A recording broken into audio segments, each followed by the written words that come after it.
That's become a central part of what we look at, is that when you buy seeds, they're all little individuals and they do behave differently. And that can come from several aspects.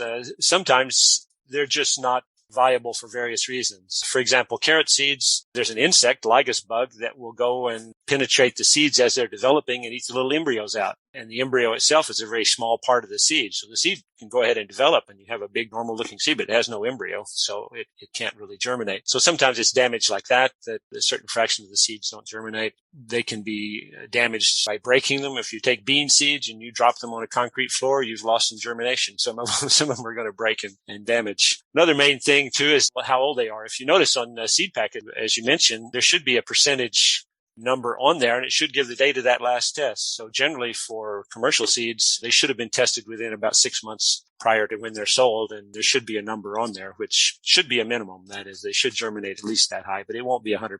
Usually around 85% or so is what